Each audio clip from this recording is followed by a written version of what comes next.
Bom dia, doutor Irlan Mello. Bom dia, Carol. Quanto tempo eu não te vejo, Bom dia. doutor Irlan? É isso aí, Tudo Deus bem? abençoe. Quantas horas que eu não te vejo? É pouco tempo, né? Não, mas então tem que explicar por que é poucas horas, Isso né? mesmo, porque ontem nós tivemos a honra, né, o privilégio de receber a pastora Carol lá na nossa igreja, Igreja Presbiteriana Pentecostal, para fazer algo que nós achávamos que ia ser uma loucura, né? Rede de homens, uma preletora. E foi uma benção, viu? Foi um privilégio. Eu quero agradecer, mandar um abraço para todos os homens. Gente, a igreja estava lotada, homens Verdade. de Deus, cheio do Espírito Santo. Eu fiquei impactada, realmente. Eles me impactaram.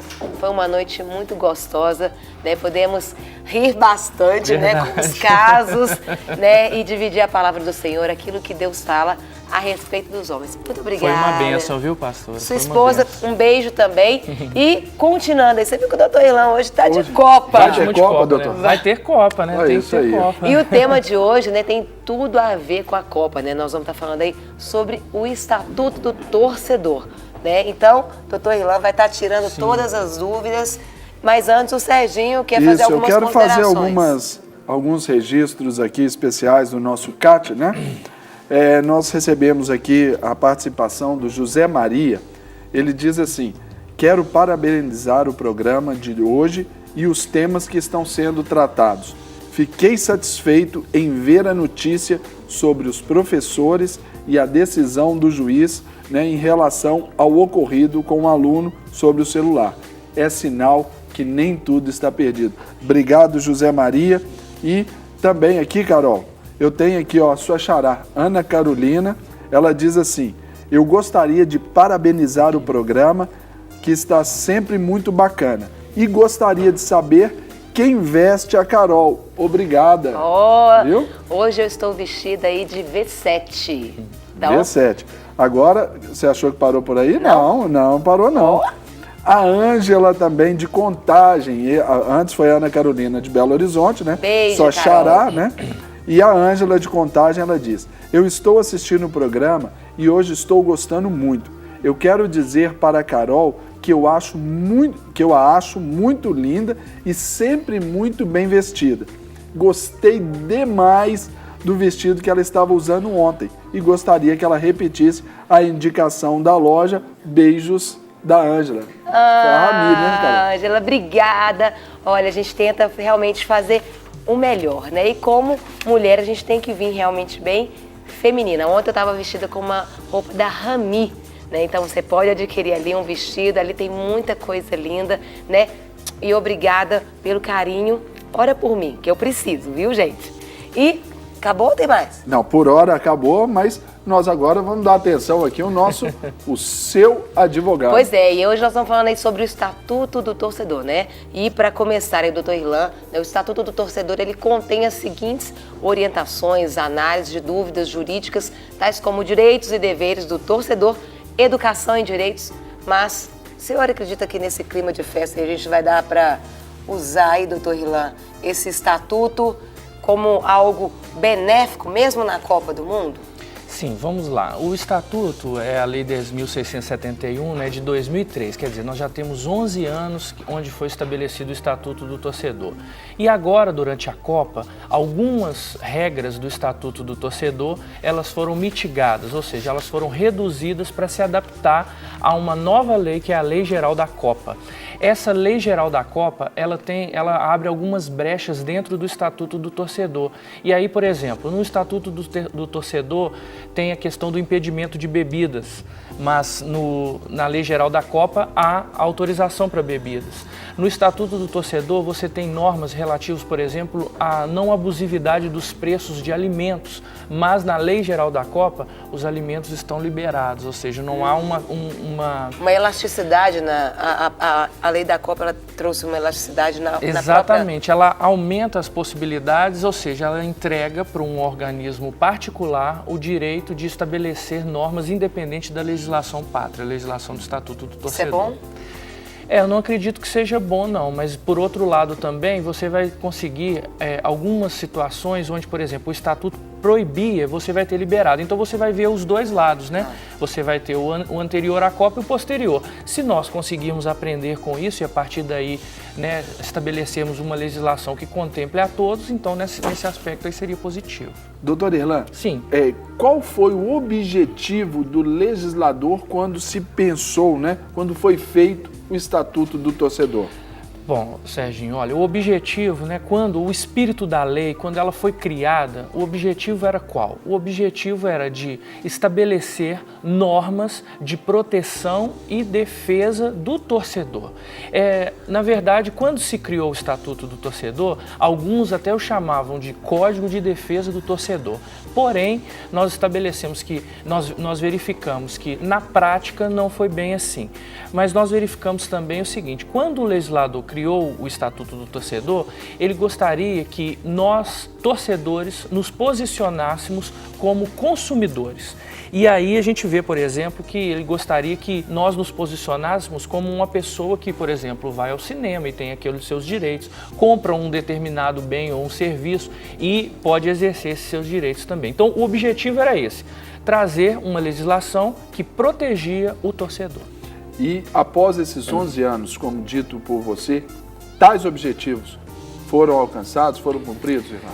Essa pergunta é muito interessante, por quê? Porque cada um de nós precisa refletir em algo. O objetivo era que nós nos transformássemos em consumidores, mas na prática o coração fala mais alto.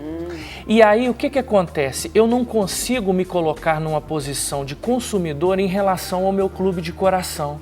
Então, muitas vezes, essa relação não se torna numa relação de consumidor e fornecedor, mas de apaixonado e o clube que é a razão de viver. Então, muitas vezes, se você perceber, por exemplo, se você fizer uma pesquisa no Procon, você vai perceber que pouquíssimas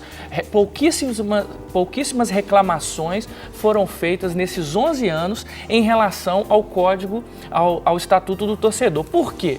Porque quando o consumidor está no estádio, ele tem uma relação passional com o clube, então ele não vai depois ingressar com ação contra o clube para fazer valer o Estatuto do Torcedor. O Estatuto está aí, sim, é o fato, mas o torcedor, por não entrar com essas ações, não prestar essas queixas aí, também revela o desconhecimento de causa por essa paixão, doutor Irlan? Pois é, então, eu acredito que sim, mas, por exemplo, existem exceções, né? Lá no escritório mesmo eu tenho o caso de um torcedor palmeirense, o nome dele é Guilherme, que ele adquiriu um ingresso para assistir a final, como se fosse a final da Série B do ano passado do Palmeiras, é um torcedor do Palmeiras. E aí, por uma questão financeira, o Palmeiras, o que ele fez? Mudou o endereço do local do jogo. O mando de jogo. O mando de jogo transferiu de São Paulo para o Mato Grosso do Sul. Ele já tinha comprado passagem, ele já tinha reservado hotel, e o que ele fez? Ingressou com a ação, com base no Estatuto do Torcedor, exigindo de volta os prejuízos materiais, que foram os gastos que ele fez e não conseguiu recuperar, mas também o dano moral pelo fato de Associação Esportiva Palmeiras, né? Ou Clube Palmeiras, Sociedade Esportiva Palmeiras, não ter cumprido o Estatuto do Torcedor. Olha, então, assim, essa ação está tramitando aí na Justiça. Está tramitando, está aguardando uma sentença. E aí, inclusive na audiência, foi até interessante, né? Eu falei para o advogado do Palmeiras, oferece uma camisa autografada para ele. Não é verdade? Oferece lá um dia no CT. Passa um dia no CT, faz alguma coisa assim. Por quê? Porque a paixão vai continuar. Isso. Não é? Para não materializar assim essa paixão, né, doutor Irlan? Para não colocar algo monetário nessa preço paixão. Na Exatamente. paixão. E eu queria até perguntar, dá para fazer assim um resumo dos direitos garantidos aí ao torcedor, aí, os direitos que estão ali no próprio Estatuto? Sim. Olha só, vamos lá, alguns direitos. Tem coisas, pessoal, que são óbvias, mas nunca foram cumpridas. Por exemplo, direito a um ingresso marcado e numerado, com o lugar de assento. No Brasil, o que nós percebemos? Que quando você compra o ingresso, apesar de ter um número, quando você chega no local, você nunca fica naquele número onde foi determinado. Mas o Estatuto prevê isso. A única vez que eu vi isso acontecendo inicialmente, eu que frequento estádios, né?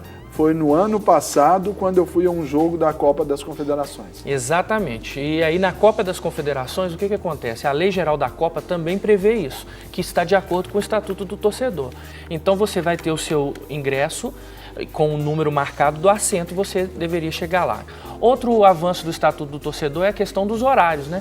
Há necessidade de se ter os horários delimitados com antecedência. Porém, nós vemos também no Brasil uma outra dificuldade em relação a isso. Qual é a dificuldade? É que as empresas de televisão, elas determinam os horários, então muitas vezes não consegue se cumprir isso. Outra regra do Estatuto do Torcedor, que muitas vezes não é cumprida, é a questão da segurança. O torcedor tem direito à segurança ao redor dos estádios, dentro dos estádios e após os jogos. E muitas vezes a gente vê que isso não acontece. Por quê? Por conta das circunstâncias do dia a dia do nosso país. Outra regra também, a regra da higiene. Né? Você precisa ter locais com higiene, onde há fiscalização, alimentos também precisam ser fiscalizados. Quer dizer, são coisas básicas, né? Uma outra questão interessante também é a questão, por exemplo, da higiene, não só em relação aos alimentos, mas também em relação aos banheiros. E aí a gente pode ver um avanço na questão da Copa do Mundo, né? Os novos estádios são estádios muito melhores, né? E são estádios onde você tem a questão da mobilidade, você tem também a questão da segurança e tudo mais. Por esse aspecto, o Estatuto está sendo cumprido. Agora, a pergunta é, qual é o preço disso? Algo que a gente precisa verificar é o seguinte, é que nesses novos estádios, com esse novo público que está indo, talvez nós estaremos trazendo uma elitização, não é, dos torcedores. E as pessoas de baixa renda, que não têm condições, por exemplo, de comprar ingressos a 100, 200, têm ingressos na Copa do Mundo que são vendidos a mais de 3 mil reais. Sim. Então, como que as pessoas conseguem ir? Isso é algo que precisa ser repensado, né? Na Europa, você percebe que tem ingressos sempre a baixo custo e a gente precisa repensar isso no Brasil também. Doutor Irlan, agora uma última pergunta para a gente fechar aqui o nosso quadro. É a seguinte, com a Copa do Mundo, você disse a respeito da questão da Lei Geral da Copa, né? O Estatuto do Torcedor, ele continua valendo? Sim, como nós falamos no início, né, o Estatuto continua valendo. Então, por exemplo, penalidades que existem, penalidades gravosas de 1 a 2 anos, por exemplo, para pessoas vândalos que possam praticar qualquer ato de depredação. Eles vão ser, tem a pena de 1 a 2 anos de reclusão, que pode ser convertido para que ele não possa mais ir ao estádio durante esse período. Isso vai para a justiça comum, desportiva? Como que é? Então, boa pergunta também, porque se eu sou afrontado nos meus direitos durante um jogo, o que eu posso fazer? Eu tenho o PROCON, eu tenho os juizados especiais que muitas vezes estão instalados dentro do estádio, tem as delegacias, que você também pode ir diretamente no estádio e aí você pode exercer o seu direito. A questão é, sempre você precisa documentar. Documente através de fotos, faça o boletim de ocorrência e depois exija os seus direitos. Não tem como você fazer valer o Estatuto do Torcedor se você não procurar os seus direitos. Então se posicione como um consumidor até para ajudar o seu clube ou ajudar o seu país a melhorar na questão do dia a dia do trato no futebol. Então assim, a Lei Geral da Copa, ela tem alguns tipos elas reduzem alguns direitos do Estatuto do Torcedor, mas vai passar. E aí nós vamos continuar valendo o Estatuto do Torcedor. Ok. Tá certo? A gente quer te agradecer, que bom, Obrigado. esclarecedor. Só um detalhe, palpite para hoje, o nosso bolão, palpite para hoje. Meu palpite é 2-0 pro Brasil, um gol do Neymar e o outro gol do Jô. Ele vai então entrar. Você tá junto com o Jean lá, olha lá. E eu quero também, pastor, para finalizar, hoje é o Dia dos Namorados, eu quero dizer para minha esposa, a Gislene, tem olha, todo o direito. te amo Isso. muito, viu? E você é o amor da minha vida, minha eterna namorada. Cada dia que passa, eu sou mais apaixonado por você, então eu quero te mandar um beijo. Ontem eu conheci a música pra ele. Te amo mais que tudo, tudo, tudo, tudo. Pois é. Obrigada, doutor Irlan. Nada, Semana que obrigado, vem.